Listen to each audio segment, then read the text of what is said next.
एक बार की बात है, कई सालों पहले तिलमापुर गांव में एक भयानक हवेली थी जिसके बारे में तरह तरह के अफवाहें फैली थी। हर किसी का मानना था कि इस हवेली में चुड़ैल का साया है।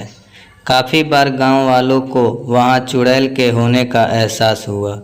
एक बार गांव के लोग गांव के चौराहे पर बैठकर हवेली के बारे में बात कर रहे थे। अरे भैया, हवेली में भूत का साया है। मैंने खुद पेड़ों से फूलों को उड़ते हुए खुद हवेली में जाते हुए देखा है। अरे नहीं कल्लू भैया, वहाँ भूत का नहीं, वहाँ पर चुड़ैल का साया है। मैंने 2 पायलों की आवाज सुनी है। अरे सुनील चच्चा, भूत चुड़ैल नहीं, वहाँ तो राक्षस है, राक्षस। मैंने देखा, मेरी गाय का दूध अपने आप निकलकर बर्तन में चला गया भैया, और फिर बर्तन हवेली में। बात तो सही है, मैंने भी हंसने की बहुत सी आवाजें सुनी हैं। जमींदार साहब, आपको हवेली और गांव के बीच में मजबूत दीवार बना देनी चाहिए। कम से कम ये भूत हमारे बच्चों को तो नुकसान नहीं पहुंचाएंगे। न जाने हवेली में भूत है कि चुड़ैल, लेकिन एक बार जब मेरे पति लकड़ियां काट रहे थे तो उनकी कुल्हाड़ी नीचे गिर गई। अचानक कुल्हाड़ी न जाने कैसे उड़ते हुए वापस उनके हाथ में आ गई। मेरी तो डर के मारे जान ही निकल गई थी। हाँ बिटिया, सच कहती हो, वहाँ कोई है जिसने हमारी सहायता की। मेरी पोती तालाब में डूब गई थी। अचानक तेज हवा चली और मेरी बेटी तालाब से उड़ती हुई बाहर आ गई। देखो भाइयों, मेरा बेटा अमेरिका से वापस आ रहा है। कुछ दिनों के बाद वो वापस चला जाएगा। उसे इन सब घटनाओं के बारे में खबर नहीं होनी चाहिए। उसके जाने के बाद मैं ये दीवार पक्की करवा दूंगा। गांव के ही किसान का बेटा भीखू खाद लेने शहर जा रहा था। रास्ता हवेली के सामने से ही गुजरता। जब वह हवेली के आगे से डरता हुआ पहुंचा तो उसने देखा एक सुंदर सी लड़की उसके सामने आकर खड़ी हो गई। तुम कौन हो और यहाँ क्या कर रही हो? तुम्हें नहीं पता ये हवेली भूतिया है, यहाँ रहना खतरे से खाली नहीं। मेरा नाम किरण है, मैं तो यहीं रहती हूँ। हम यहाँ आते जाते हैं, भूत तो नहीं देखा हमने कभी। अच्छा, पर ये तो भूतिया हवेली है और लोग कहते हैं यहाँ भयंकर चुड़ैलें रहती हैं। ये सब सुनकर भीखू मन ही मन डरने लगा। उसके दिमाग में यही चल रहा था कि जो कुछ भी आज तक उसने सुना वो सच है या झूठ। तभी किरण बोली, तुम्हें पता है मैं हवेली में ही रहती हूँ। ये क्या कह रही हो? पूरा गांव जानता है कि इस हवेली में भूत चुड़ैल रहती है। तुम चुड़ैल भूत जैसी चीजों पर विश्वास रखते हो? मैं फालतू में ही इतना सोच रहा हूँ। ये लड़की होकर भी नहीं डर रही। ये भूत चुड़ैल मन का वहम है, ये सच्चाई थोड़ी ना है। आओ तुम्हें मैं अपने बाकी लोगों से मिलवाती हूँ, इससे तुम्हारा डर हमेशा के लिए खत्म हो जाएगा। भीखू किरण के पीछे पीछे चलने लगा कि अचानक उसे जोर का धक्का लगा और वह हवेली की पहाड़ी से नीचे गिर गया। गांव वाले तुरंत दौड़ते हुए भीखू के पास आए और पूछने लगे क्या हुआ। तभी भीखू के मुंह से बस ये शब्द निकले, हवेली, लड़की, किरण, हवेली।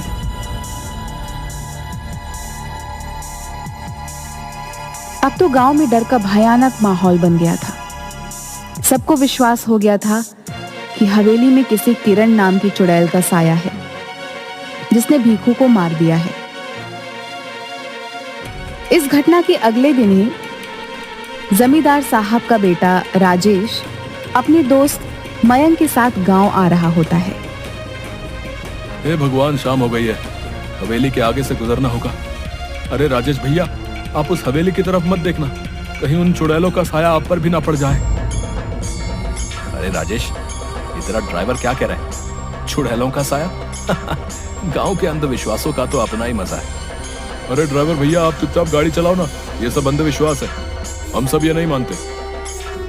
भैया, आज तक इस भूतिया हवेली में कोई एक रात नहीं गुजार पाया। बड़े बड़े लोग आए और बड़े बड़े दावे किए और फिर हार मानकर चले गए। अरे हम पढ़े लिखे लोग हैं, अमेरिका से आए हैं, हम इन सब बातों को नहीं मानते। ये सब अंधविश्वास है। अगर हमें सचमुच भूत प्रेत देखने को मिल जाए तो इन छुट्टियों का मजा आ जाएगा। क्यों राजेश?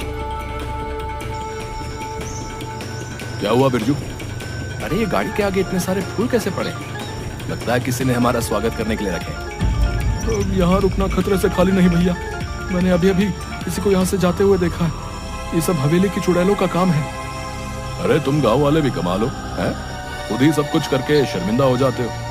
मैं सब जानता हूँ। गांव वालों ने ये फूल बिछाए होंगे, लेकिन अब अपना नाम बताना नहीं चाहते। राजेश भैया, मैं झूठ नहीं बोल रहा। जब आप हवेली में एक रात बिता लेंगे तो आपकी सोच भी बदल जाएगी। यार बिरजू, तुम पहले घर पहुंचाओ, बाद में देखेंगे। अभी तो बहुत जोर से भूख लगी है। मेरे पेट में तो हाथी, चूहे, भूत, प्रेत सब दौड़ रहे हैं।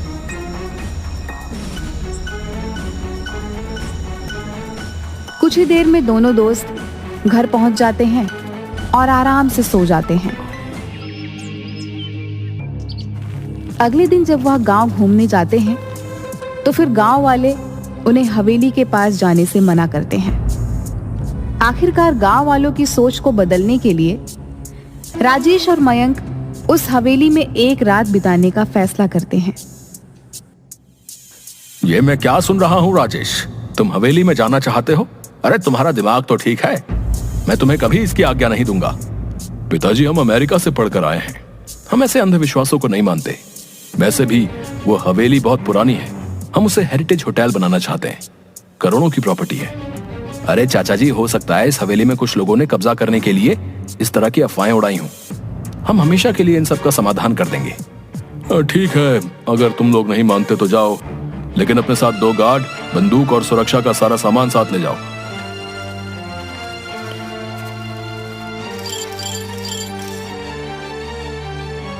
आप लोग सो जाइए, हम सब बाहर ही बैठे हुए हैं।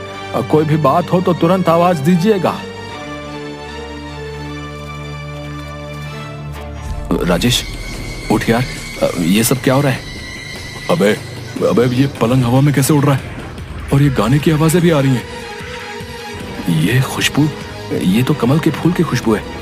लेकिन इस पुरानी हवेली में कमल का फूल कहां से आया?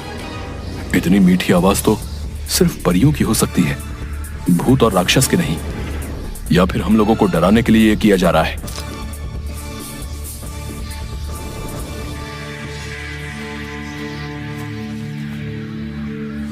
क्या तुमने वही देखा जो मैं देख रहा हूं? हाँ यार, ये तो सचमुच भूतिया है। नहीं, हम यूं विश्वास नहीं कर सकते। मुझे तो लगता है कि ये कोई ऐसा बंदा है जिसे इस टाइप के हॉरर इफेक्ट के बारे में बहुत कुछ पता है। चलो हवेली की लाइब्रेरी में चलते हैं, कुछ तो मिलेगा।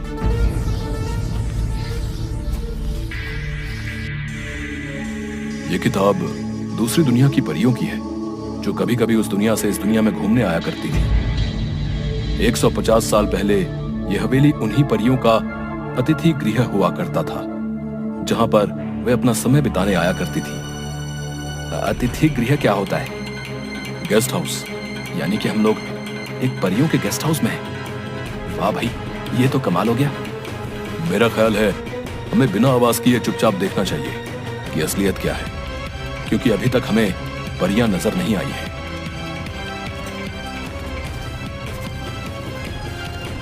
इसके बाद वो परियों का इंतजार करने लगते हैं। तभी अचानक उनके सामने जादुई संगीत बजने लगता है और बहुत सारी परियां सामने प्रकट हो जाती हैं। मैं हुस्न परी हूँ। हमारे घर में आपका स्वागत है मानव मित्रों। हमें खुशी हुई कि तुम हमारे यहाँ आए। आप दोनों तो कितनी अच्छी हो, तो आप लोगों से लोग डरते क्यों हैं? इसका जवाब तो वही दे सकते हैं। क्या तुम दोनों को भूख लगी है? हाँ, भूख तो लगी है। जो खाना लाए थे वो तो कब का खा चुके हैं हम दोनों। क्या तुम हमारी मदद करोगे इस हवेली की सफाई करने में? हाँ, क्यों नहीं। आवाज सुन जब गार्ड धीरज और मुन्ना अंदर आता है तो उसे मयंक और राजेश उड़ते हुए दिखाई देते हैं, पर परियां नहीं दिखाई देती। वो डर कर उन्हें छोड़कर वहां से भाग जाते हैं और जमींदार के पास पहुंचते हैं। जमींदार साहब, गजब हो गया। लगता है राजेश भैया और उनके दोस्त को भूतों ने अपने कब्जे में कर लिया। वो दोनों हवा में उड़ रहे थे। हे भगवान, अब क्या होगा? मेरे बच्चों को प्रेतों ने अपने कब्जे में लिया है। भूतों ने नहीं, चुड़ैल ने किया है, क्योंकि वहां से लड़कियों की आवाजें आ रही थी। वो गाना भी गा रही थी। हमने पायलों की आवाज भी सुनी। सभी गांव वाले बुरी तरीके से डर जाते हैं।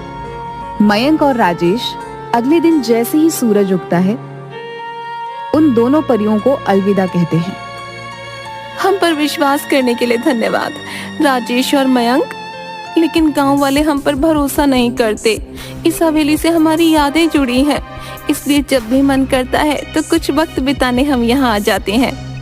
लेकिन भीखू पर हमला तो सुबह हुआ था। मैं यही बताना चाहती हूँ, भीखू पर हमला हमने नहीं किया।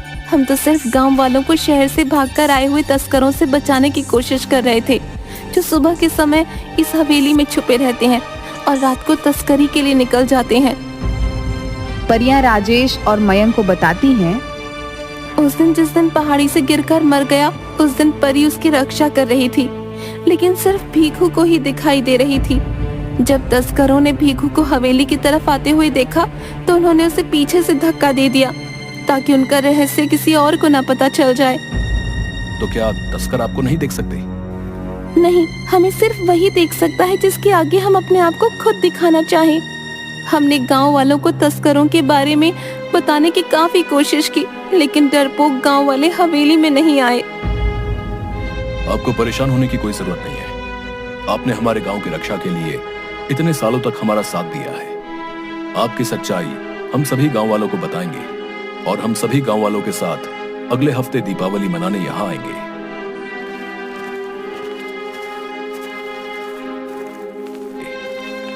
राजेश और मयंक सारी कहानी सबको बताते हैं। पुलिस को तस्करों की सूचना दे दी जाती है। पुलिस छापेमारी करती है और सभी तस्करों को गिरफ्तार कर लेती है। अरे आज तुम सब लोग हत्या चढ़े हो। अब देखो इंस्पेक्टर टोंडे तुम लोगों के साथ क्या करता है। सबके नाक में दम करके रखा था। थानेदार साहब धन्यवाद वक्त से आने के लिए। आप इन सबको कड़ी से कड़ी सजा दिलवाइएगा। इन्होंने भीखू की हत्या भी की है। अरे ले चलो रे इन सबको गाड़ी में भर के। आप सब गांव वालों को अब इस हवेली से डरने की कोई जरूरत ना है। कुछ ना होते ये भूत प्रेत। समझदार बनो तुम सब राजेश और मयंक की तरह। गांव वालों को राजेश की बात पर भरोसा होने लगता है। दिवाली के दिन सभी गांव वाले हवेली की तरफ चल देते हैं। परियों ने पूरी हवेली को दीपों से सजाया होता है। हवा में आतिशबाजी होने लगती है। परियां सबके सामने प्रकट हो जाती हैं। परियों को देखकर सभी बहुत खुश होते हैं और उनके साथ मिलकर दिवाली मनाते हैं। इसके बाद सभी हंसी खुशी से गांव में रहने लगते हैं। Subscribe for more new videos.